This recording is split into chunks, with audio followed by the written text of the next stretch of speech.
Olá a todos, sejam bem-vindos. Eu sou o professor Wellington e a gente está iniciando mais uma aula do nosso curso de Física Básica. Hoje é mais uma aula de Física 1 Mecânica, é a nossa aula de número 14, onde a gente vai estudar hoje o conceito de potência e de rendimento. Vamos lá? Inicialmente, a gente vai definir uma grandeza chamada potência média. A potência média é uma grandeza que está relacionada com a rapidez com a qual o trabalho é produzido num certo tempo. Isso significa que, se a gente pegar, por exemplo, um motor como esse que você vê aqui na figura, esse motor ele vai conseguir produzir uma potência e essa potência vai ser utilizada para gerar um trabalho que vai estar acontecendo num certo intervalo de tempo. Nós temos o hábito de dizer assim, tal carro é muito potente. Quando um carro ele é muito potente, significa que ele faz muito trabalho num tempo bastante curto. Em contrapartida, quando você diz que o carro não tem uma potência grande, é porque para ele produzir muito trabalho, ele vai ter que gastar muito tempo. Então essa grandeza é uma grandeza bastante importante, porque ela vai estar associada exatamente com essa rapidez com a qual o trabalho é executado num certo tempo. Por isso a gente vai definir inicialmente a chamada potência média, PM. A potência média é simplesmente você pegar o trabalho que está sendo produzido por uma força, lembrando que o trabalho é sempre produzido por uma força, e dividir pelo intervalo de tempo em que esse trabalho foi executado. No sistema internacional, a gente sabe que trabalho é medido em joule, tempo é medido em segundos. Então, quando eu pego o joule e divido por segundo, a gente vai ter uma unidade de medida chamada watt. E o símbolo do watt é o W maiúsculo. Então, o joule por segundo, a unidade de potência vai ser, portanto, watt. Em contrapartida, existem unidades usuais. Então, as unidades bastante utilizadas são o cavalo-vapor, que é o famoso CV, então CV cavalo-vapor, e tem também uma outra unidade bastante usual, que é o HP, que é o horsepower. Traduzindo, elas se parecem muito, mas elas têm valores um pouco diferentes. Então, por exemplo, cada um cavalo-vapor vale aproximadamente 735 watts, enquanto que um HP vale aproximadamente 746 watts. Essas unidades usuais, elas se referem a como seria o trabalho executado exatamente por um animal. Então, quando eu penso nisso aqui convertido desse jeito e isso convertido desse jeito, essas duas relações foram pensadas como é que seria o trabalho de um animal para elevar uma carga a partir do chão até uma certa altura. E foram essas duas relações que nós temos aqui, ok? Bem, pensando nisso, a gente também pode já aplicar esse conceito no seguinte exemplo. Vamos considerar então, aproveitando que a gente falou aqui dos motores, vamos considerar que nós tenhamos dois motores, um motor A e um motor B, que inicialmente produzem o mesmo trabalho de 200 joules. Então, o que a gente é logo tentado a pensar? Se os dois motores têm o mesmo trabalho de 200 joules, então a gente tende a imaginar que a potência deles vai ser igual. Porém, isso não é verdade. Por quê? Porque vai depender, a potência, ela não depende apenas do trabalho, depende também como é executado esse trabalho, ou seja, qual é a rapidez com que esse trabalho é executado. Ou seja, a potência também depende do tempo. Então, dessa maneira, a gente precisa saber em que tempo que cada um desses motores executou esse trabalho. Por exemplo, se a gente supor que o motor A produziu 200 joules de trabalho em 10 segundos, então 200 joules é o trabalho, 10 segundos é o tempo. Dividindo um pelo outro, a gente vai ter a potência média em watt. Então, dividindo 200 joules por 10 segundos, 200 por 10 vai dar 20. E joule por segundo vai dar watt. Então, esse motor A, nessa condição aqui, ele tem uma potência média de 20 watts. Em compensação, se o motor B executar os mesmos 200 joules de trabalho, porém num tempo de 20 segundos, que é um tempo maior, o que acontece? Se a gente calcular aqui a potência média para esse motor B, vai ser simplesmente o trabalho dele, que são 200 joules, agora num tempo de 20 segundos. 200 dividido por 20 vai dar 10 e joule por segundo vai dar watt. Então, comparando-se esses dois motores, embora eles tenham o mesmo trabalho executado, como foram executados trabalhos em tempos diferentes, as potências, consequentemente, também vão ser diferentes. Quem faz num tempo menor, a potência é maior. Aquele que faz num tempo maior, a potência acaba sendo menor. Ok? Então, tomar um cuidado, porque a potência ela depende do tempo. Embora eu tenha trabalhos iguais, a potência não necessariamente é igual. Outra coisa importante é que a gente consegue definir a potência instantânea. O que seria a potência instantânea que vai chamar por P? Bem, se a gente tem potência média, a potência média é definida por um intervalo. É definida entre dois pontos. Se eu quiser a potência instantânea é definida por um único instante de tempo. Então, a gente pode trabalhar com o conceito do limite que nos leva à derivada. Então, se a gente pegar aqui a potência instantânea, ela vai ser o limite quando o tempo tende a zero no cálculo da potência média.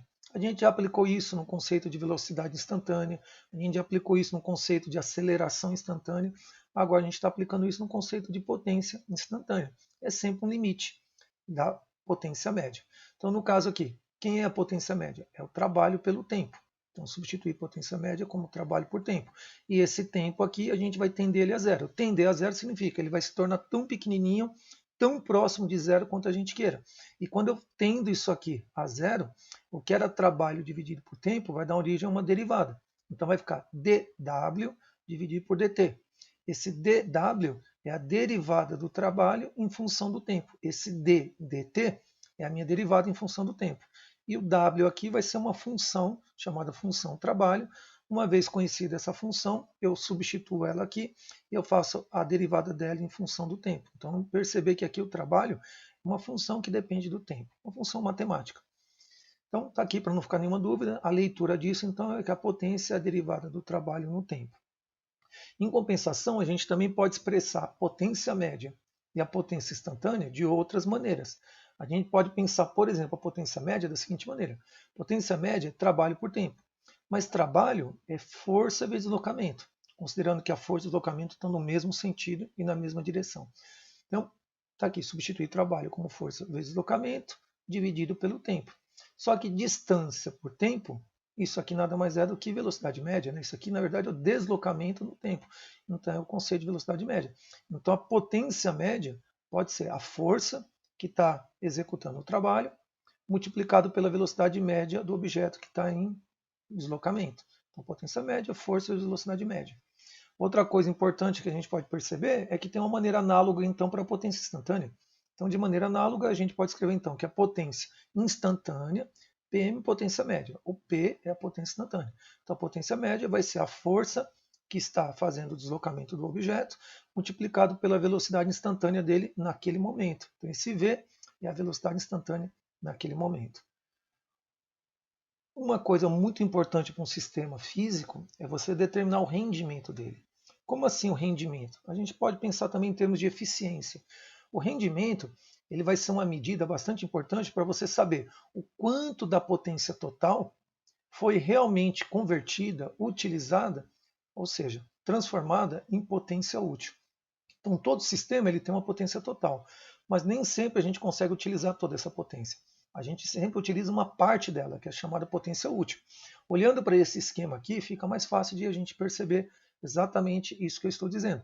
Isso aqui é uma máquina, um sistema físico-mecânico, ela tem uma potência total, que a gente vai chamar de PT, isso aqui é a potência que a máquina recebe, e desse total, essa máquina vai transformar uma parcela disso em potência útil, que a gente vai chamar por PU, e uma parte que não vai ser utilizada, que é perdida na operação. Perdida no sentido que não vai ser utilizada.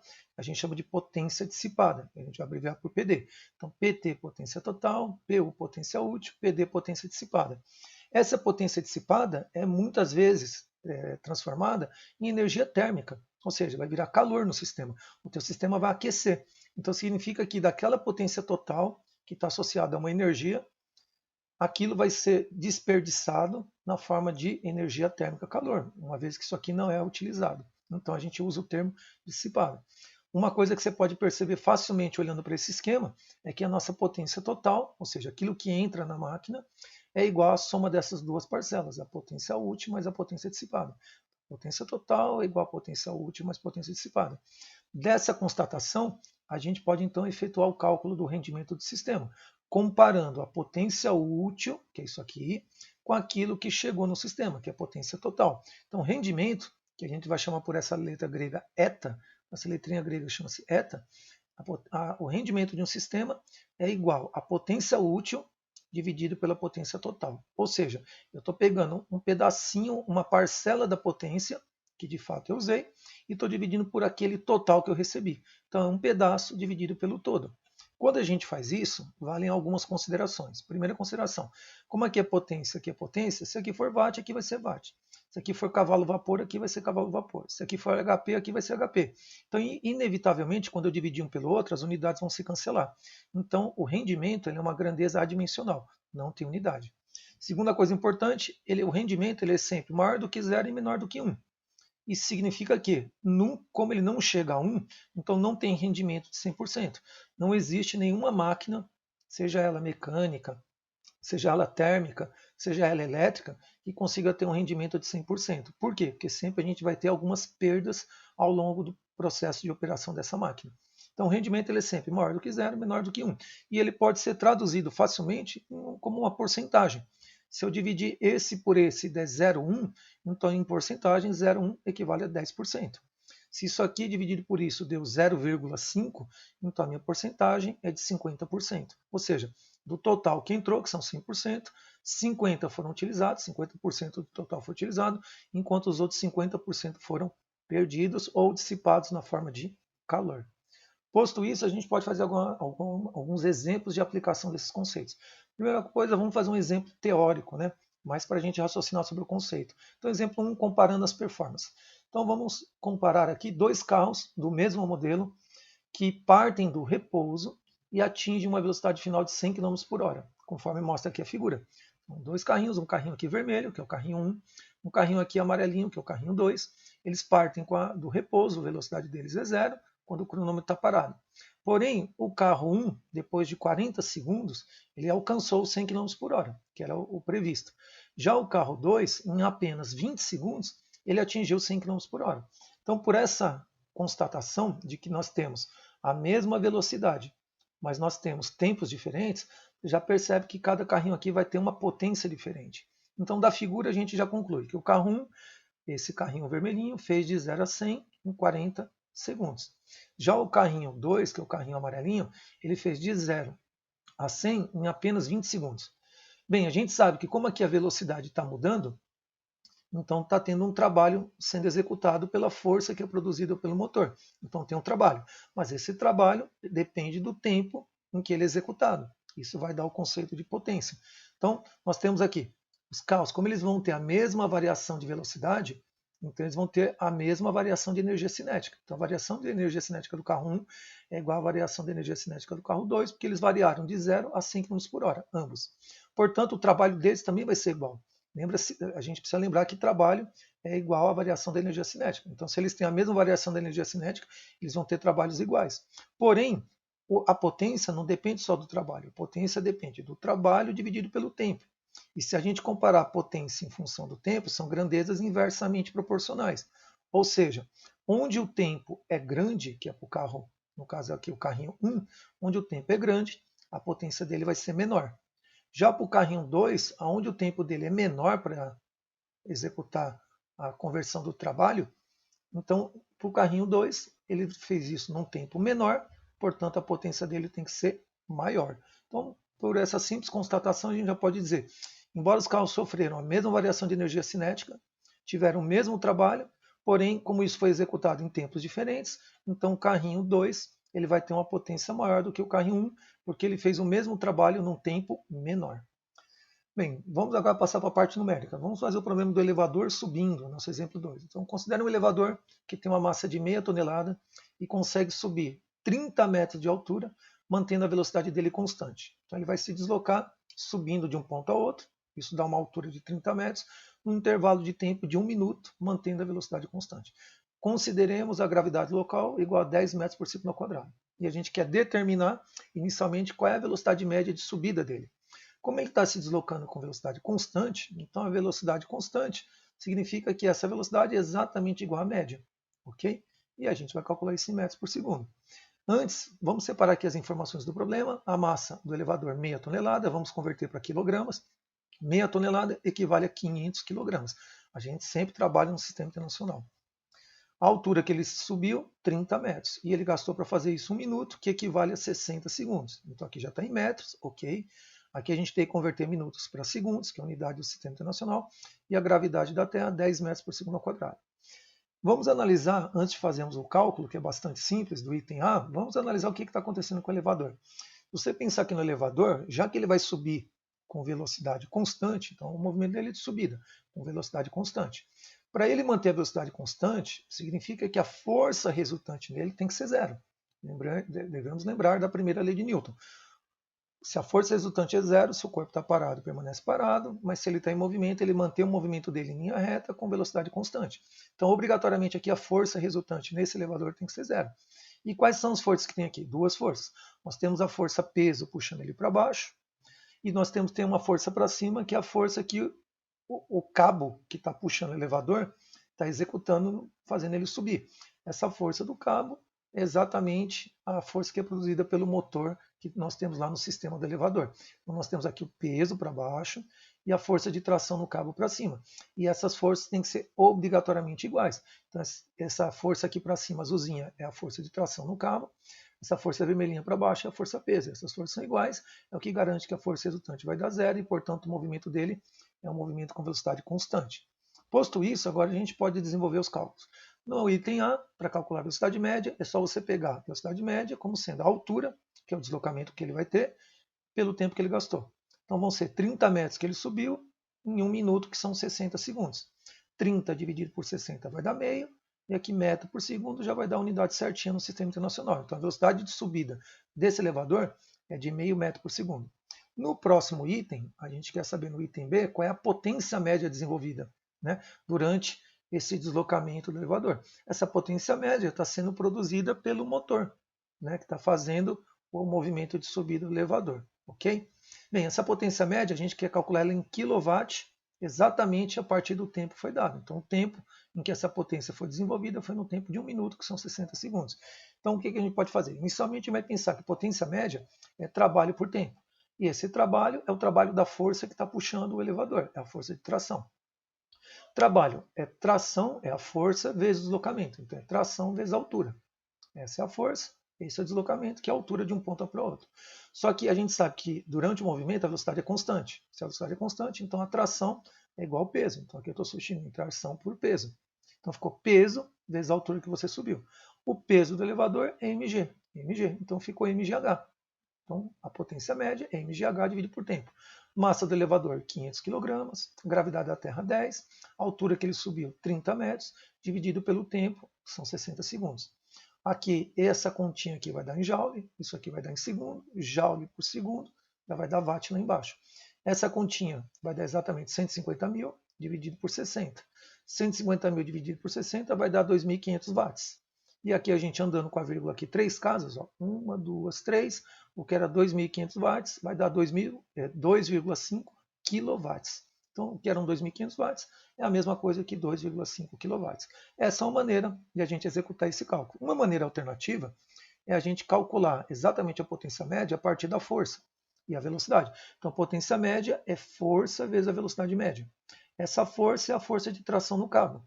E como a velocidade de subida do elevador é constante, essa tração é igual ao peso. Então, onde está a tração, substitui por peso. Então, ficou peso vezes velocidade média. Peso do elevador é mg. Então, ficou mg vezes a velocidade média. A massa, 500 kg. A gravidade é 10. E a velocidade média é o que a gente calculou no item A. É meio metro por segundo, a velocidade de subida dele.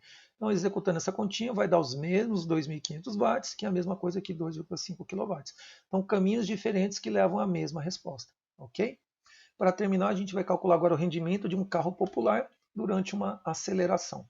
Então, considere um carro popular que tem uma massa de 900 kg e uma potência total de 120 cavalos vapor. Ele consegue fazer de 0 a 108 km por hora em um intervalo de tempo de apenas 20 segundos. A gente vai desprezar os atritos e a gente pede para calcular aqui, no caso, o rendimento desse carro durante esse deslocamento. Então, dados do problema: massa do carro 900 kg, potência total 120 cavalos vapor, velocidade inicial de partida 0, está no repouso. Velocidade final 108 km por hora, já vamos converter para metros por segundo. Então, aquela regrinha do 3,6, eu pego 108, divido por 3,6, vai dar 30 metros por segundo. E o intervalo de tempo em que a velocidade variou, ela variou de 0 até 30 em 20 segundos. Então, o que a gente quer resolver é essa situação aqui. Eu quero calcular a potência, preciso calcular a potência média dele, para depois a gente chegar no cálculo do rendimento. Então, inicialmente, a gente vai aplicar aqui o TEC. o TEC, o teorema do trabalho e energia cinética, que a gente viu na aula anterior. O trabalho resultante é igual à variação da energia cinética. O trabalho resultante, a gente colocou aqui, e o ΔK, que é a variação da energia cinética, pode ser escrito como m sobre 2 vezes a diferença entre os quadrados das velocidades. Essa é a massa do carro, essa é a velocidade final dele, essa é a velocidade inicial dele. Massa do carro, 900 kg, velocidade final dele, 30, está aqui, ó, 30 ao quadrado, menos a velocidade inicial dele, que é zero, porque ele partiu do repouso, zero ao quadrado. 900 por 2 dá 450. 30 ao quadrado, são 30 vezes 30, 900. E zero ao quadrado dá zero, isso aqui desaparece. Então ficou 450 vezes 900, que dá 405 mil joules. Aqui é um trabalho positivo, portanto é um trabalho motor. É aquele trabalho que faz a velocidade do sistema aumentar. A energia cinética aumenta, consequentemente, pela mudança do aumento da velocidade. Próximo passo, a gente vai calcular a potência média, pegando o trabalho que a gente calculou e dividindo pelo tempo. O trabalho resultante, 450 mil joules. E ele foi executado em quantos segundos? Né? Então, para ele sair do zero e o carrinho chegar aqui nos 108 km por hora, ele gastou 20 segundos. Então, ele produziu esse trabalho nesse tempo. Aqui vai ficar joule por segundo, vai dar watt, e 405 mil dividido por 20 dá 20.250 watts. Aqui a gente tem que converter para cavalo-vapor. Por quê? Porque a potência total, lá no enunciado do problema, foi dada em cavalo-vapor. Professor, como é que eu converto 20.250 watts para cavalo-vapor? Basta dividir por 735. Lembra que cada um cavalo-vapor equivale a 735 watts. Então é só você pegar o valor em watt, dividir por 735, o resultado já vai dar em cavalo-vapor, e aqui dá aproximadamente 27,6 cavalo-vapor. Então isso é a mesma coisa que isso, só está mudando a unidade. E finalmente, um lembrete, a gente vai, para calcular o rendimento, a gente precisa saber a potência útil. A potência útil é aquela que foi de fato utilizada durante essa aceleração do carro de 0 a 108 km por hora. Uma coisa que a gente faz na prática é considerar que a potência útil é exatamente a potência média, porque foi essa que foi desenvolvida naquele intervalo de tempo. Então, posto isso, o rendimento é a potência útil dividido pela potência média, pela potência total. A potência útil é exatamente isso aqui, ó, que a gente acabou de calcular. Então, a potência útil é a nossa potência média, que é, portanto, 27,6 cavalos-vapor. A potência do carro total, 120 cavalos-vapor. Um carro popular é um valor bastante razoável. Aqui a gente vai cancelar cavalo-vapor com cavalo-vapor, não tem unidade medida, portanto, o rendimento, a grandeza é dimensional. Esse dividido por esse vai dar 0,23, que dá uma, em porcentagem 23%. Ou seja, dessa potência total, o meu veículo, durante esse movimento de aceleração, ele só utilizou da potência total apenas 23% da potência total. O que falta, os 100%, ou seja, os outros 77%, os outros 77% foram literalmente perdidos ou dissipados na forma de calor durante esse movimento. Bem, essa foi a nossa aula 14 sobre potência e rendimento. Espero que vocês tenham gostado e a gente se vê para a continuação do nosso curso de Física 1. Até breve.